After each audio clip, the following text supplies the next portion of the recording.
của nhà đấy à? Ba nhà nó mà chồng chỉ gặp ba. Thế chúng ta chịu ở nên không nhớ nó chứ. Thôi được rồi, tôi ta thế chúng ta chịu rồi chứ. Ông sẽ của nhà biết món mà lo mà.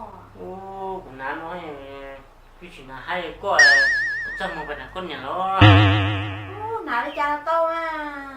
Chứ hai phần đó nhớ nha, lo nó có thở với lo. Hai trăm tu. Ê nhá còn rồi nhá mình thấy nhà tay nó. Anh em sang tay nào? Mà đấy chúng nó đã chịu rồi thế là chỉ người tu tuổi nó là người ta nó sang đã thì nhà hai cha thì nếu on đó thế nó mất tên rồi nhà mấy cha thì nó đó sức nó tuổi nếu chỉ có chỉ trả về thì là chỉ nhà mà. Ông nói mà sắp bay đó thì ngay một gì là theo nhà một Đỡ mà để mua cho một chút cho lo đó. đến Không ba để chỗ nhảy là cái trả thì tao nuôi. Bà tôi có thể không cho đấy ba.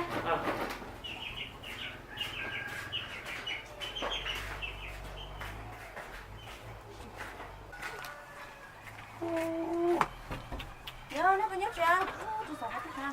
Có là bên tay. Tôi nói có là. tua Có chéo. Đâu chuyện nào chuyện nó có gì chứ. Có chéo có. Có chuyện nào? thế cũng phải xanh nước chuyện sao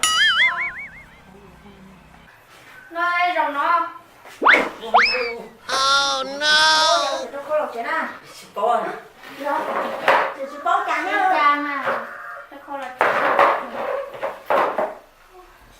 Thế nào có sẽ bé rồi. Là tôi sẽ nên tôi nói có chuyện nữa. Thế nó sẽ theo nè. Thế họ sẽ nhớ đi cái tài nhớ. em nó hôn lửa nó chỉ có đồng thời tuổi tôi cũng phải cái con Ta luôn những cái chuyện gì nó mới được qua nè. lu à chúng mày từ số có cháu mà rồi có tận địa nè Thế nên đỡ chè chứ nhớ tự uống mà. em nhận tôi lồ em những chuyện nó lồ Khó đi luôn. Lẽ mà tôi nhân hoài mà nó ăn mùa.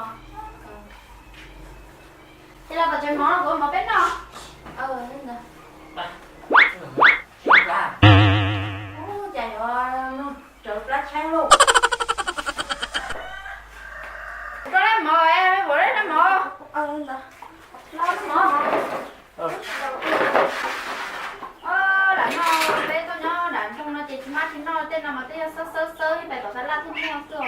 Chỉ còn không à. Nó với trong cây nhớ để chơi là chúng nó gì. Nó.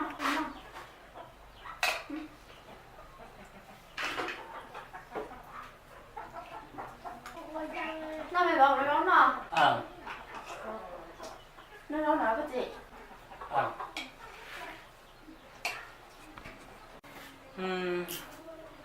người ta tiêu tiền của đồ ăn ta chỉ mà người tiêu tiền cái của nhà đầu trái nó nữa thì cái này mà nhà đầu trái học khó là nó được nó Nói là nó. trâu Nó à, cái đầu nó là trâu à. trâu Nó mỏ men thế là trâu à. Đây, cá đấy. trâu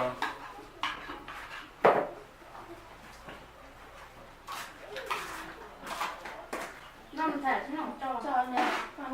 Nó thì mà. Nó ai cũng nói là nó. Không phải. chuyện nào nên đâu cũng chuyện được Mua rồi, tôi tao luôn nào. Nè là nó hay con. Nè, có cái tay một chuyện chứ, một chuyện. Tao để nó. Mua mà nó to bé món nọ hết trơn, mua trái những con đấy xin đấy à? Là đấy bà. Bài nó bên đá cổ đấy à? Nhà tôi mình xài hết mình bảo. cái bài nhớ Ba bên nuôi có lử ta chúng nó chua chê đã có xây con nhỏ. Nhưng mà. Nè, bài đó. Nhà cậu mua xe xanh để đó này. Ôi, tôi lò. lo Nhà lò nha. Rồi. Chạy lò qua. Chạy nó có hả? rồi giờ nhá ưng để tay nhá đồ mồi đồ được nó trộn tiếp lá thổ Ôi, chú qua chiều. để tiếp lá Sao quả nó nhà mà cho cái nào nè, đây này có chiều đi đâu. Sao quả? Sao quả nhà mà cho cái nào. Chú chúa ở cha này, có qua tôi liền tôi giúp ra đã tổ chức tới kia để có chút tiền để nó thân đã chê của nhá thì đôi chạy luôn nữa đây thì nhá đủ điểm một khó rồi bây giờ đã tổ chức tới hết rồi đã không nhảy cái chủ hay đã nhảy không có luôn đi ra sao qua nhà mà hay cái nó mà chỉ nói là nó muốn để sao bên tôi nó chụp đây nó muốn đi nó chỉ tốt mà ông nói nhà đi ngủ để mà chỉ nói để nó muốn để ngủ sao có cái tài tiền mà tôi được chỉ chụp ta được à cái trái này cái rộng đây coi nhưng mà đâu có non mà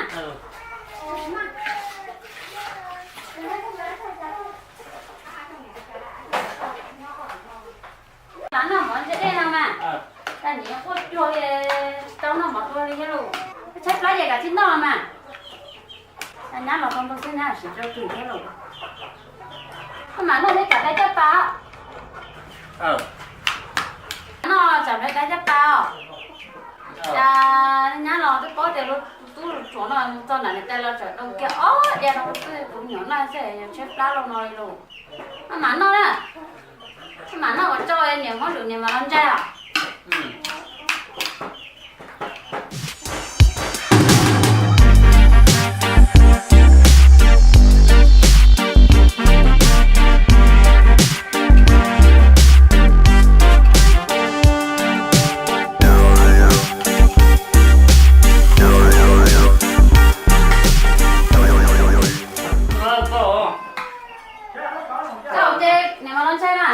cái sợ bay à? Không đọc kìa. Không đọc nữa rồi. Ừ.